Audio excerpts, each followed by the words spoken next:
दोस्तों जियो financial service की बात करें तो आज गिरते बाजार में भी इसने कमाल कर दिया है। बहुत ही शानदार तेजी देखने को मिली। करीब 4% दौड़ा जियो फाइनेंशियल। अब आप देख ही सकते हो कि निचले लेवल से काफ़ी ज़बरदस्त यहाँ पे खरीदारी देखने को मिल रही है। लोग अब आप समझ सकते हो कि बाज़ार को लेकर एक तरह से वो बॉटम की तरफ बढ़ता हुआ दिखाई दे रहा है। ये एक संभावना और धारणा बनने लगी है। अभी भी बाज़ार को लेकर कुछ लोगों के मन में वहम है, कुछ सवाल भी है, जिसको लेकर भी समझने की कोशिश करेंगे इस वीडियो के माध्यम से। इसके अलावा अगर आप देखें तो जियो ने एक बड़ा फैसला किया है, आने वाले समय में उसका क्या फ़ायदा होगा और जियो फाइनेंशियल के लिए आने वाला समय किस तरह से बेहतर हो सकता है, उसको समझने की कोशिश करेंगे इस वीडियो के माध्यम से। लेकिन फ्रेंड्स, उससे पहले अगर आप पहली बार हमारे चैनल पे आए तो चैनल को सब्सक्राइब कर दीजिए, एक बेल आइकॉन दबा दीजिए ताकि जब भी नया वीडियो बने पहला नोटिफिकेशन आपको मिले। वीडियो पसंद आए तो लाइक से ज़रूर कीजिए। चलो फ्रेंड्स, वीडियो स्टार्ट करते हैं। मैं हूँ आपका दोस्त एस बी दवे और हमारे अपने चैनल ऑनलाइन कमाई में आपका बहुत बहुत स्वागत है। तो सबसे पहले जियो फाइनेंशियल के कारोबार की बात कर ले तो आज 225.91 यानी लगभग 226 पर आज क्लोजिंग देखने को मिली है। काफ़ी दिनों के बाद एक शानदार तेज़ी, करीब 3.84% की तेज़ी देखने को मिली है जियो फाइनेंशियल के शेयर में, जबकि बाज़ार में निगेटिव क्लोजिंग देखने को मिली है। और आज बाज़ार अप डाउन काफ़ी हुआ, लेकिन उसके बावजूद भी स्टॉक नहीं हिला और अपने ऊपरी प्राइस की तरफ ही इसने क्लोजिंग दी है, जो इशारा है कि यहाँ पे एक वैल्यूएबल बाइंग शुरू हो चुकी है, क्योंकि कंपनी का विज़न बड़ा है। कंपनी आने वाले समय शानदार बिजनेस करते हुए दिखाई देगी। और कल ही हमने डिस्कस किया है कि आरबीआई जो है इसको स्मॉल फाइनेंस बैंक का लाइसेंस प्राप्त कर दे सकती है। तो ये स्मॉल फाइनेंस बैंक अगर बनेगी आरबीआई के गाइडलाइन के अनुसार, तो आप देख सकते हो कि बिजनेस में चार चांद लग सकते हैं। यानी ये भी दूसरी जो स्मॉल फाइनेंस बैंक है उनकी तरह से अलग अलग ब्रांच खोल सकते हैं और फिजिकल रूप से भी अपना कारोबार कर सकते हैं। और आपको ये पता ही होगा कि जिस सेक्टर में कंपनी जाती है उसमें अपनी पोजीशन मार्केट में लीडर की बना देती है जियो। तो ये एक बड़ा अपॉर्चुनिटी है और इसका असर आज बिल्कुल देखने को मिला। कल हमने इसको डिस्कस भी किया था कि आरबीआई विचार कर रही है जियो फाइनेंशियल और पेटीएम जैसी कंपनियों को स्मॉल फाइनेंस बैंक का दर्जा देने के लिए। तो बैंकिंग रूप से अगर पूरी तरह से वो उनको लाइसेंस प्राप्त होता है तो ये उनके लिए काफ़ी शानदार बात होने वाली है और इसका असर आज बिल्कुल देखने को मिला। यहाँ पे वैसे आज बाज़ार में हमने काफ़ी अप डाउन देखी। बाज़ार की शुरुआत पॉजिटिव हुई, लेकिन बाज़ार देख सकते हो कि काफ़ी ज़बरदस्त गिरावट की चपेट में आया। ऊपर के लेवल से देखें तो करीब 700-800 पॉइंट की गिरावट भी हुई, लेकिन गनीमत ये रही कि क्लोजिंग सिर्फ 50 पॉइंट की गिरावट के साथ हुई, यानी बाज़ार फिर रिकवर कर गया। लेकिन कुछ शेयर है जिनमें गिरावट है और आज भी ये जो हल्का अगर आप गिरावट देखें तो ये आईटी की वजह से, आईटी की पिटाई आज ज़बरदस्त हुई है। और बाकी आप देख सकते हो कि आज स्मॉल कैप और लार्ज कैप में कोई खास गिरावट नहीं थी। मिड कैप में हल्की सी गिरावट ज़रूर हुई है, लेकिन जो गिरावट सबसे बड़ी हुई है वो है आईटी की। आईटी में 3% की बड़ी गिरावट हुई और थोड़ा सा पीएसयू बैंक इंडेक्स और मेटल में भी शेयरों में दबाव देखने को मिला। अगर बाज़ार के बारे में आपको और जानकारी चाहिए तो इससे पहले हमारा वीडियो बन चुका है, वो जाके ज़रूर देखें, जिसमें मार्केट एक्सपर्ट अनुमान लगा रहे कि आने वाले समय में सेंसेक्स इस साल के अंत तक 1 लाख को पार कर सकता है। क्या वाकई में ऐसा हो सकता है? यानी करंट लेवल से 40% से ऊपर की तेज़ी आ सकती है। तो किसने ये अनुमान लगाया और क्या है पूरी खबर, उसको जाके आप ज़रूर देखें। और भी बहुत सारी अपडेट है जो आपको उस वीडियो के माध्यम से जानने को मिल जाएगी। तो मार्केट का लेटेस्ट अपडेट आपको देखना चाहिए उस वीडियो में। अब यहाँ पे एक बाज़ार में जो गिरावट की वजह भी बनी तो उसके कुछ रीज़न है, जैसे कि पहला रीज़न बन रहा है ट्रेड वार की आशंका बनी हुई है अभी। तो देख सकते हो कि ग्लोबल शेयर मार्केट इस समय ट्रेड वार से जुड़ी आशंकाओं के चलते बेचैन है। ये बेचैनी तब और बढ़ गई जब अमेरिका के राष्ट्रपति डोनाल्ड ट्रंप ने कनाडा से आने वाले स्टील और एल्यूमिनियम पर टैरिफ बढ़ाने का संकेत दिया।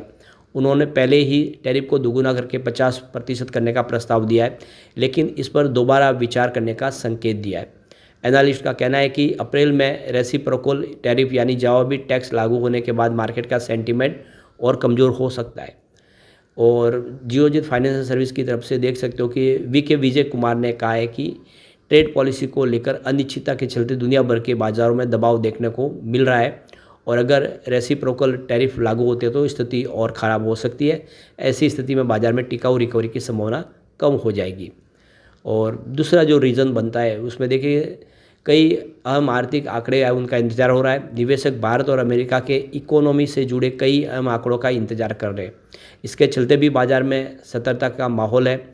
इस बीच विदेशी निवेशक जो मौजूदा वित्त वर्ष में अब तक करीब देख सकते हो कि 4,70,216 करोड़ रुपए की बिकवाली कर चुके। मेहता इक्विटीज़ के प्रशांत तापसे का कहना है कि इस बिकवाली ने बाजार पर और दबाव बढ़ाया है।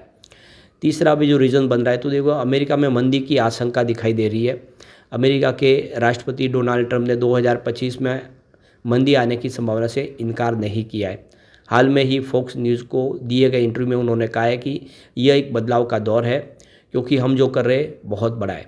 हम अमेरिका में धन वापस ला रहे, इसमें थोड़ा समय लगता है। मार्केट एक्सपर्ट का मानना है कि नीतिगत बदलावों से अमेरिका की अर्थव्यवस्था पर असर पड़ सकता है, जिससे ग्लोबल मार्केट में अस्थिरता बनी रहेगी। अब यहाँ पे देख सकते हो कि एलन मस्क फाइनली इंडिया में अपने बिजनेस को शुरू करने में कामयाब रहे हैं। जियो और एयरटेल दोनों ने ही उनके साथ में हाथ मिलाए। स्टार लिंक अब इंटरनेट की सेवाएं इंडिया में देगा और बिना किसी नेटवर्क के सीधा आप देखें तो ऊपर से आकाश से आपको सर्विस मिलेगी मोबाइल पे। जहाँ पे टावर नहीं है वहाँ पर भी आप मोबाइल इंटरनेट सेवाओं का लाभ ले सकते हैं। तो जियो ने भी अब इसके लिए हाथ मिला लिया है। दोनों कंपनियां मिला के एलन मस्क के साथ में स्टार लिंक की जो सेवा है उसको भारत पे लाएंगे।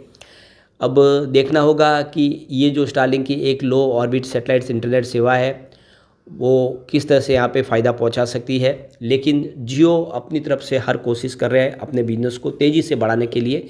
इन्होंने एक और पहल कर दी है। तो आने वाले समय अभी सरकार की इसमें मंजूरी की ज़रूरत है। मंजूरी मिलेगी उसके बाद में इसके ऊपर आगे बढ़ा जाएगा।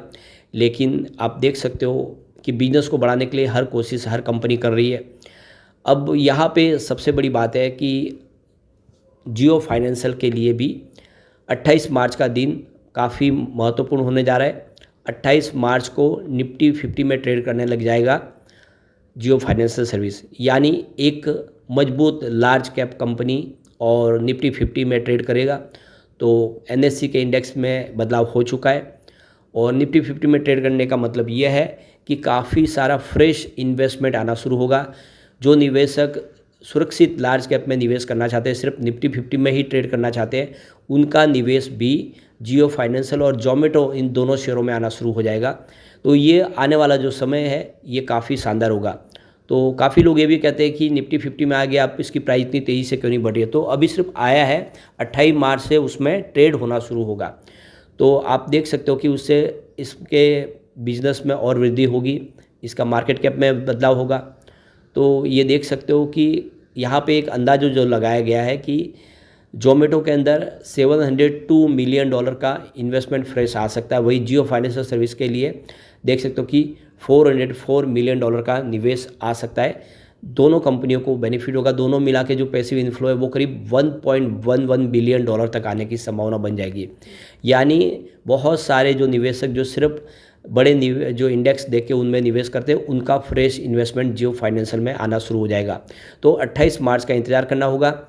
और वैसे अगर आप देखें तो जियो फाइनेंशियल के लिए अब एक और जो ट्रिगर होगा वो होगा Q4 का रिजल्ट। तो मार्च अब ख़त्म होगा, उसके बाद जल्दी ही Q4 का रिजल्ट आएगा। रिजल्ट बेहतर होगा तो एक शानदार तेज़ी फिर शुरू होगी और वैसे भी बाज़ार में बॉटम बनने की संभावना बनने लगी है। तो बाज़ार के लिए आने वाला समय काफ़ी बेहतर हो सकता है। लेकिन फ्रेंड्स, कोई भी इन्वेस्टमेंट करने से पहले अपने फाइनेंशियल एडवाइज़र से एडवाइस ले ले या अपना खुद का रिसर्च करें, क्योंकि मैंने वीडियो आपके एजुकेशनल पर्पज़ के लिए ही बनाए। वीडियो पसंद आए तो लाइक से ज़रूर कीजिए और चैनल को सब्सक्राइब कर दीजिए। Thank you friends.